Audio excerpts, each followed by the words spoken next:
vehivavy zany nomeko ny atanorako vototro azy aho dia avy atrany nietsiketsika ny adalako zany vehivavy zany navahako tanatiny maro fa nampifaly izy nampitomany ary tena hita fa nasarom-piaro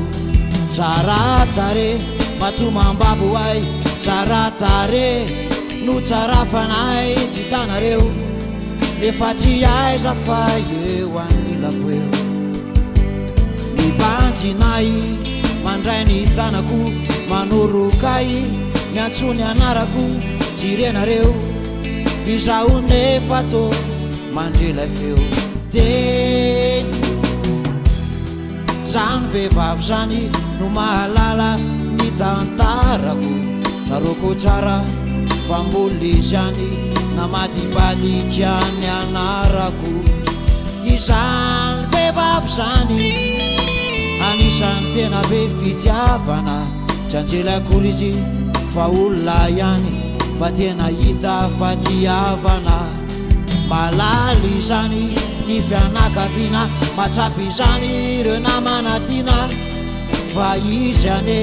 sady masika no tsotra be tsy hita nisa ireo zay nampiny aho fa tsy hita isa ireo zay nitalao fa novonjeny nareo akizy nareo ray aman-dreny tenyo zany vehivavy zany namela mamy hoan'ny zanany ka angatako ny ray any ambony any mba ande tsara ny fianarany izany vehivavy zany iraiko mba ho fatsiarovana tsy sento itsony aho na hitomany satria ny foko efa torovana fantatrareo fa tsy natsakakory fantatrareo fa tsy hipody itsony nefa nay zany ny embonazy de mitoetreny any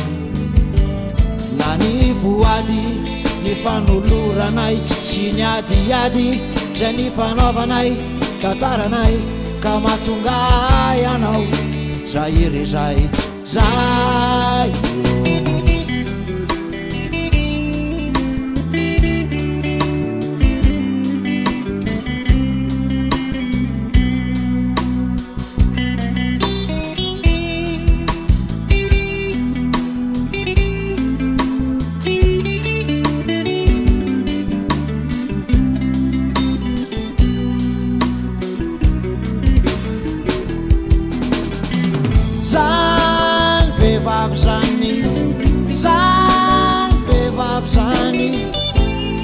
ny embonazy de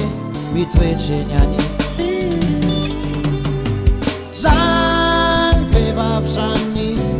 zany vehivavy zany no natonga ianao zay ere zay